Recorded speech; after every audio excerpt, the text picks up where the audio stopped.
먼저 첫 번째 지급 명령 주소 입력 시 첫 번째 주의사항. 주민등록번호를 아는 경우? 네, 주민등록번호를 알고 있으면 거주하는 주소만 입력하시면 되고, 혹시나 거주하는 주소가 모르거나 알고 있는 주소가 과거 주소라고 하더라도 주민등록번호가 있기 때문에 현재 주민등록상 주소를 찾아서 전달할 거기 때문에 주민등록번호를 알고 있으면 특별히 주소를 모르더라도 문제가 되지 않습니다. 간혹 이제 주민등록 주소에 살고 있지 않는 경우에는 문제가 되지만, 그런 특별한 경우가 아니면 주민등록번호를 알고 있으면 주소를 몰라도 신청 가능합니다. 그리고 두 번째로 주민등록번호를 모르면 어떻게 해야 될까요? 만약에 신청할 때 어떤 주소를 입력해야 될까요? 어떤 주소요? 네. 과거에 한 번이라도 찾아가 봤거나 상대방이 사업자라면 사업자 주소를 등기를 떼어가지고 보면 되겠죠? 네, 상대방을 구분할 수 있는 주소를 입력을 해야 돼요. 예전에 주민등록상 주소면 이 사람을 주민등록번호를 나중에 찾을 수가 있어요.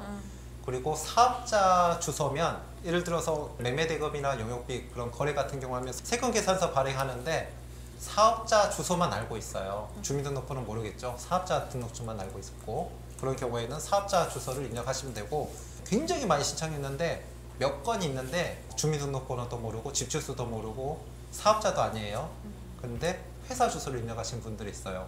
어느 회사에 누구한테 보내달라 그런 분이 있는데 이걸 신청하면 어떤 효력이 있을까요? 여기서 회사 주소라는 거는 상대방이 사업을 하는 그 회사가 아니고 그냥 일반 회사원인 경우에 그 회사 주소를 말하는 거죠? 직장 주소를 말하는 거죠? 직장 주소요. 직장 주소 입력하면 되냐 안 되냐? 안 되겠죠?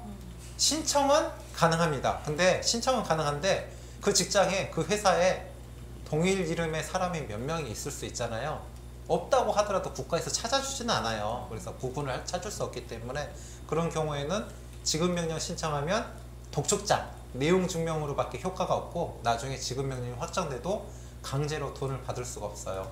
뭐 저희 의뢰인분들 중에는 그냥 뭐 독촉장이나 그런 식으로 회사한테 날려달라고 해서 신청하신 분들도 있는데, 강제로 돈을 받고 싶다 그런 경우에는 민사소송을 하셔야지만 이 사람 인적사항을 찾아서 주민등록번호도 찾고 강제 집행이 가능하니까, 지급명령 신청하실 때는 주민등록상 과거 주소, 그리고 상대방이 개인 사업자일 때는 사업장 주소를 입력하셔야지 가능합니다. 그리고 개인 사업자 같은 경우는 상대방 사업장이 운영을 안 하면 법원 문서를 상대방이 안 받을 거 아니에요. 상대방이 개인 사업자이면 사업장이 운영하고 있는지 확인해 보시고, 운영하고 있는 사업장이면 그 주소를 입력해서 신청하시면 됩니다. 네, 송달이 이렇게 어렵네요. 송달 관련해서 간단하게 한번 말씀드리면, 보통은 처음 법원에 접수하면 우체국에서 등기 우편으로 법원 문서가 갑니다. 그래서 찾아가고 그 다음날도 없으면 법원에서 이런 문서가 왔다, 직권채에 붙여놔요. 그래서 그 다음날 찾아오겠다라는 문서를 보내죠. 근데 낮에 요즘에는 집에 없는 경우가 굉장히 많아요.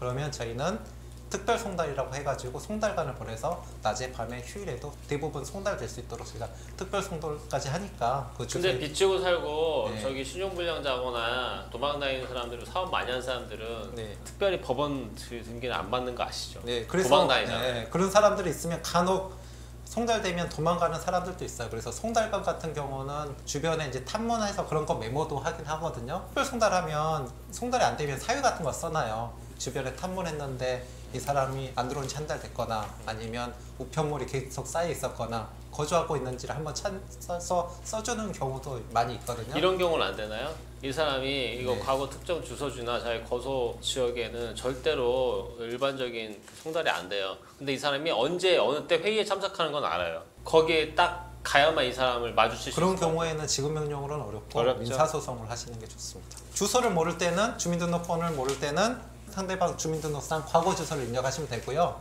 송달 주소는 주민등록 주소가 아닌데 뭐 기숙사나 다른 집에 살고 있는 경우가 있잖아요. 저희는 주소를 2개 입력할 수 있거든요. 예. 앞 주소는 주민등록상 주소를 입력하시고, 네. 뒤에는 실제로 우편물을 받을 수 있는 주소를 입력을 해주시면 됩니다. 네. 그런데 네. 지금 상대방이 어떤 관계인지 모르겠지만 주민등록도 모르고 특정 주소도 몰라요. 네. 그러면 아무것도 안 되잖아요. 네, 신청 못하죠? 그런 그럼 경우에는 상대방한테 주민등록 주소를 받아내는 방법은 없을까요? 편법으로요? 네. 불법까지는 아니고. 그거는 이제 주지 않으면 방법은 없고요. 그래요? 뭐 있으신가요? 방법이 있으신 것 같은데. 전화해가지고 예. 뭐 당첨됐다고 하고 예. 주민등록번호 불러주시면 보내드린다고 하면 안 속겠죠 요새는? 한번 해보시고 경험담을 한번 아, 알려주시면 그래요? 어떨까요? 네.